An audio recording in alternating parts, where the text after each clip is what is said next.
Well, the investigations department here at the Animal Humane Society, we respond to roughly 1,200 calls for service every year across the state. So not all of them result in criminal interventions where animals are seized and the owner is held responsible. But it's a significant number. So we have 2 full-time and 2 part-time humane agents that respond to calls all across the state. And we work in concert, again, with local law enforcement in whatever case that may be. So if animals need to be removed or transported or captured or treated or helped or placed, we're the organization to call. The Animal Humane Society works in concert with law enforcement agencies all across the state in regards to animals pending a criminal investigation that are relative to neglect or abuse or any type of criminal activity where an animal is harmed or killed, at least to the extent that rises to criminal intervention.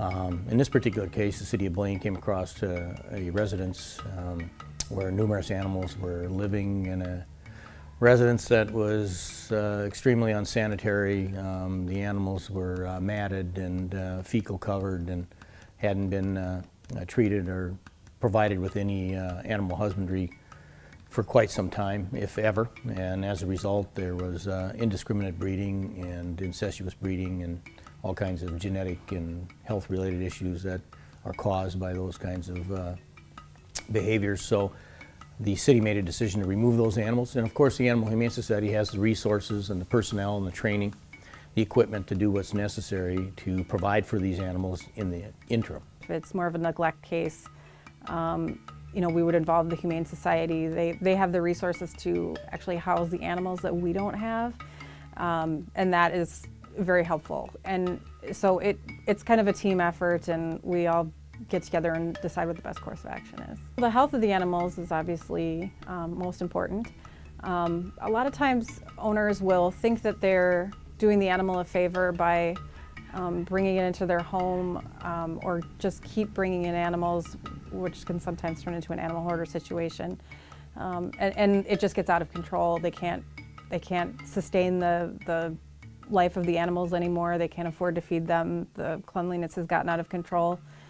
So many times, we step in. Sometimes we even have people call us and say, hey, listen, I made a mistake here. I can't do this. And we can help them find resources, which is generally the Humane Society, to have them surrender the animals. Most of these animals, basically all they're lacking is TLC, and that TLC is the result of the negligence of its previous owner. So these animals will react to whoever provides that care for them, and they'll adapt quite quickly and they'll bounce back, and some of them make excellent pets.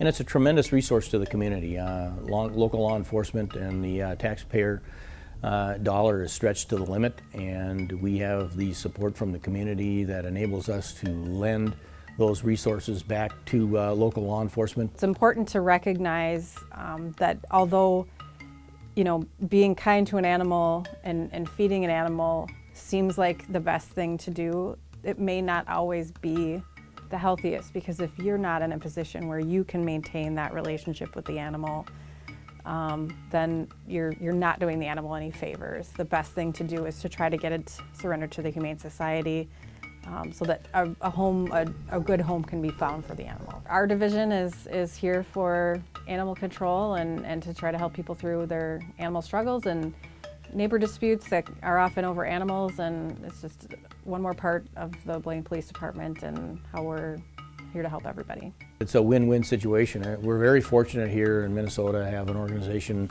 of this size and this capacity to be able to do an agency assist in just about any animal-related situation that has ever been encountered as long as I've been here.